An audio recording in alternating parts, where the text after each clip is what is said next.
Assalamualaikum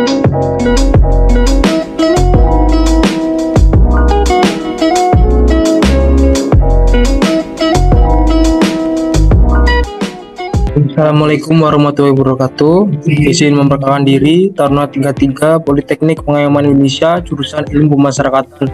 Nama Fata Bagus Susanto, STB 5014, Prodi Teknik Pemasyarakatan B. Izin di sini saya akan menerangkan guna memenuhi ujian akhir semester mata kuliah Manajemen Statistik Data. Izin di sini terlihat sudut penelitian yaitu pengaruh religiusitas terhadap kontrol diri narapidana di Lapas X. Terdapat pembinaan yaitu menjahit, PKBM, peternakan, pertanian, seni hingga menjahit. Lalu awal yang pertama harus kita buat dari data mentah tersebut yaitu kita buat codingnya terlebih dahulu. Codingnya itu ada di dalam bentuk Excel. Baik, codingnya bisa seperti ini. Nah, kita lihat codingnya ada seperti ini. Ada jenis kelamin yaitu laki-laki, perempuan, usia dari awal yang pertama tadi ada 18 hingga kita bikin rentang jarak 4 tahun, 22 tahun hingga yang terakhir 58 sampai 62 tahun. Lalu selanjutnya ada vonis yaitu selanjutnya ada juga pendidikan yaitu yang pertama dari tidak tamat SD hingga sarjana. Kasusnya ada korupsi, narkoba, pembunuhan, pencurian, pelindungan anak dan lain-lain. Pembinaannya yang seperti tadi dari kerohanian sampai seni. Lalu selanjutnya kita masuk ke bagian SPSS untuk mengolah data tersebut. Mari kita lihat. Baik, seperti ini datanya, data inputnya yang ada dalam SPSS. Codingnya seperti ini yang ada dalam SPSS. Jadi dari nama, tipe, di nama, jenis kelamin, usia dalam bentuk kita tahun, vonis bulan, pendidikan, kasus pembinaan, ada variabel X, variabel Y, ada residu. Lalu selanjutnya dalam langkah membentuk analisis statistik deskriptif. Itu yang pertama kita klik analyze, lalu deskriptif statistik, lalu klik deskriptif. Nah, lalu mungkin kita bisa pindahkan nanti semuanya ke bagian variabel. Nah, lalu kita klik OK. Hasilnya nanti bisa seperti ini. Sudah saya bentuk dalam bentuk interpretasi. Baik, seperti ini. Nah, hasil interpretasi, analisis data deskriptif serta uji analisis data. Frekuensinya seperti ini. Bisa kita lihat ada jenis kelamin, usia, vonis, pendidikan, kasus maupun pembinaan, hasil statistik, frekuensi tabel, pendidikan, kasus, pembinaan. Lalu bisa kita terangkan hasil interpretasi tersebut. Jenis kelamin yaitu keseluruhan responden berjenis kelamin laki-laki sebanyak 189 orang. Data di atas. Lalu lanjutnya tidak ada variasi jenis kelamin, berarti datanya mencakup narapidana laki-laki. Lalu baik selanjutnya usia, rentang usia responden terbagi dalam beberapa kelompok, yaitu rentang 18 sampai 22 tahun, jumlah 24, persentase 12,7%. Selanjutnya usia 23 sampai 27 tahun, jumlahnya 24, persentase 12,2%. Dan sampai selanjutnya itu 38 sampai 42 tahun, jumlah 15, persentasenya 7,9. Dapat kita simpulkan persentase itu 38 sampai 42 tahun usianya. Lalu selanjutnya ada usia 43 sampai 47 tahun, yaitu jumlah 20, persentase 12,7%. Lalu ada usia 48 sampai 52 tahun, jumlah 18, persentase 9,5%. Usia 53 sampai 57 tahun, jumlah 28, persentase 14,8%. Usia rentang 58 sampai 60 tahun, jumlah 11, persentase 5,8%. Dapat disimpulkan kelompok usia terbesar adalah 53 sampai 57 tahun, yaitu 14,8%. Data menunjukkan sebaran usia relatif merata, namun didominasi oleh usia 30 sampai 50 tahunan. Lalu ada vonis tadi berdasarkan bulan. lama hukuman yang dijalani oleh responden. Dapat kita lihat. Lalu dapat kita simpulkan seperti ini. Vonis terbanyak ada pada rentang 76 sampai 82. Yang seperti saya warnai. 76 sampai 82. Jumlah 31. Lalu umumnya narapidana itu menjalani hukuman antara 4 hingga 9 tahun. Lalu faktor pendidikan, tingkat pendidikan para responden. Dapat disimpulkan mayoritas dari data tersebut adalah lulusan SMP dan SMA, masing-masing 21,7%. Lalu sebanyak 20,6% responden bahkan tidak tamat SD, menunjukkan tingkat pendidikan yang relatif rendah secara umum. Lalu ada jenis kasus. Jenis kasus berdasarkan data di sini, yaitu kasus terbanyak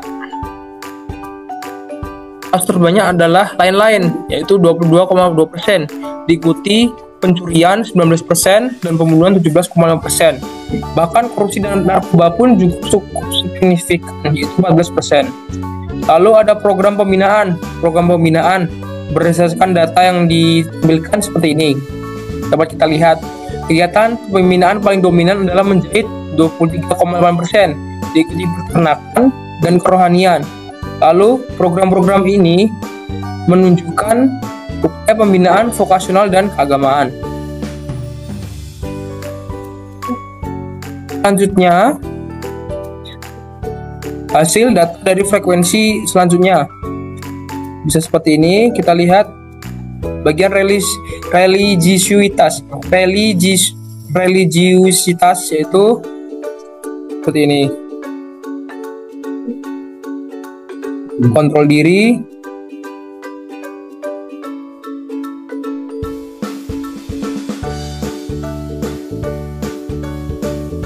nah baik, dari interpretasi hasil religiusitas hingga kontrol diri, yaitu religiusitas itu memiliki nilai rata-rata cukup tinggi, 51,5 dari maksimum nilai 60. Artinya secara umum tingkat religiusitas itu responden tergolong tinggi. Lalu ada kontrol diri, juga memiliki rata-rata tinggi 93,76 dari maksimum 119, menunjukkan tingkat kontrol diri yang cenderung baik.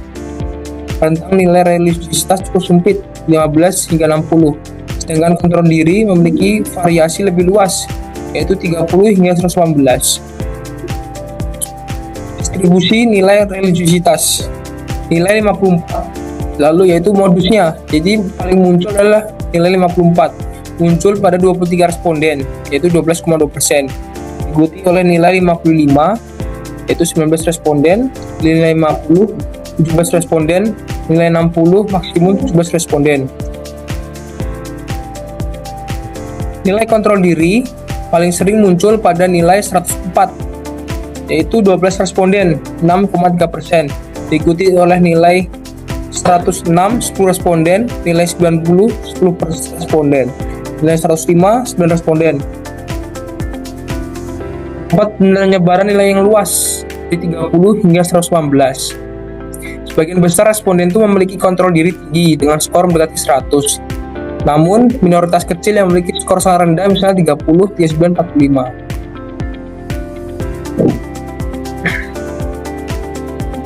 Baik, kesimpulannya, baik religiusitas maupun kontrol diri berada pada kategori tinggi secara umum. Terdapat variasi yang lebih besar dalam kontrol diri dibandingkan dengan religiusitas. Temuan ini menjadi dasar dalam menganalisis hubungan antara religiusitas dan kontrol diri, serta kaitannya dengan perilaku atau latar belakang narapidana. Baik, selanjutnya kita masuk ke, setelah dari analisis statistik deskriptif, kita masuk ke materi bagian regresi, baik uji data.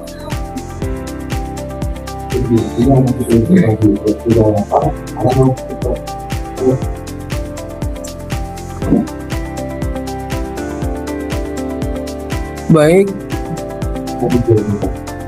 kita masuk ke bagian uji data.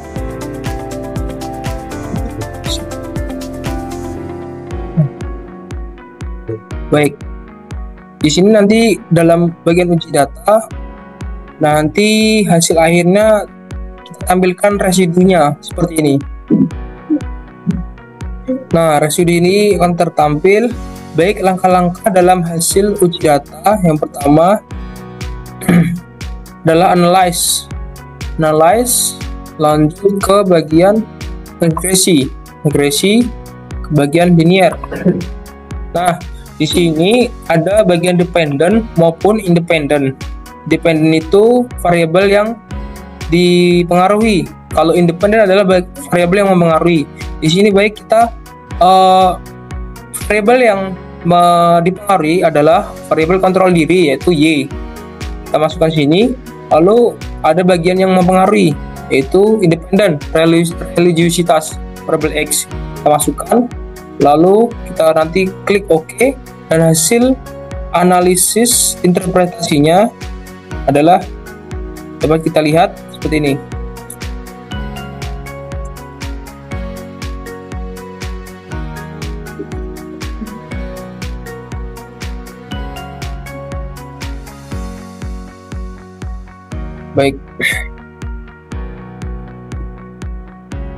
Baik, bagian regresi. Nah, yang pertama adalah model summary. Coba kita lihat.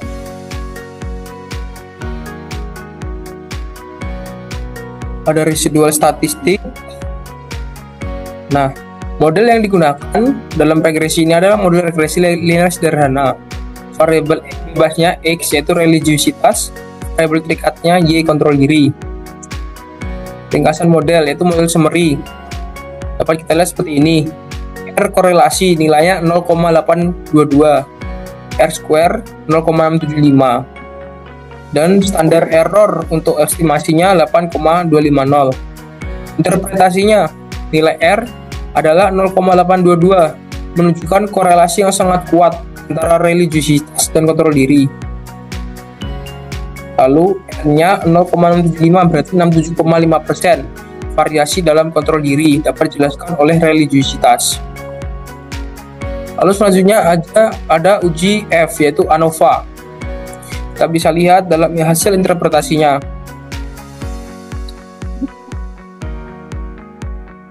Interpretasinya nilai F atau uji ANOVA 388,561 dalam signifikasi E 0,00, berarti model signifikasi secara statistik. Dengan kata lain, religiositas berpengaruh signifikan terhadap kontrol diri. Lalu selanjutnya ada koefisien regresi, variabel dengan konstanta 15,343. Interpretasinya persamaan regresinya yaitu kontrol diri. Bisa kita lihat dalam nilai 15,343 dalam tabel tadi ditambah 1,521 religiositas dengan 15,343 tambah 1,521 sama dengan kontrol diri, yaitu 15,343 tambah 1,521. Makna koefisien 1,521 yaitu artinya ketika satu poin pada religiositas akan meningkatkan skor kontrol diri sebesar 1,521 poin. Nah, nilai P itu kurang dari 0,001. Nilai beta standar sama dengan 0,822, menunjukkan kontribusi besar dari religiositas terhadap kontrol diri. Selanjutnya ada statistik residual. Dapat kita lihat dari penjelasan dari data tersebut, yaitu nilai residual relatif distribusi simetris di sekitar 0, menunjukkan model tidak memiliki bias sistematis dan terjadi residual ekstrim yang terlalu besar secara statistik, itu tidak ada. Lalu kesimpulan akhir, religiositas berpengaruh secara signifikan dan positif terhadap kontrol diri. Model ini tuh menjelaskan 67,5% variasi dalam kontrol diri dan tingkat signifikasi yang sangat kuat dengan nilai P kurang dari 0,01. Persamaan regresi memberikan prediksi yang cukup akurat dengan standar kesalahan sekitar 8,25 poin. Lalu ada NPR test. Dapat dilihat seperti ini. Dan juga ada one sample Kolmogorov test Smirnov. Baik, tes Smirnov ini atau Kolmogorov itu uji ini dilakukan untuk mengetahui apakah residual, selisih antara nilai prediksi dan aktual pada model regresi berdistribusi normal, yang merupakan salah satu syarat utama dalam analisis regresi linear klasik. Ringkasan hasil uji Kolmogorov atau Smirnov yaitu statistik uji nilai N atau jumlah itu 149, kemudian residual rata-ratanya 0,00, standar deviasi residual itu 8,228, nilai maksimum perbedaan absolut 0,064, statistik 0,04 hingga confidence interval 99% yaitu 0,053 hingga 0,065. Interpretasi statistik, nilai signifikasi atau value sama dengan 0,057 dan 0,059 dalam uji KS tadi KS.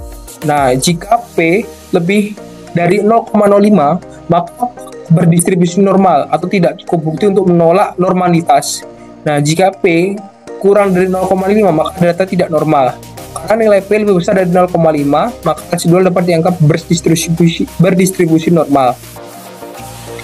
Residual dari model regresi antara religiositas dan kontrol diri berdistribusi normal, hingga berarti model regresi memenuhi asumsi normalitas, sehingga analisis regresi sebelumnya sah secara statistik.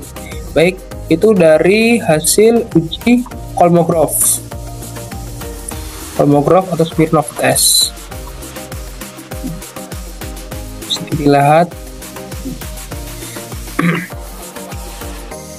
bisa kita lihat dari hasil interpretasi analisis data deskriptif serta uji analisis data dari awal, baik dari itu nanti dari frekuensi hingga uji Kolmogorov dapat dilihat sebagai berikut.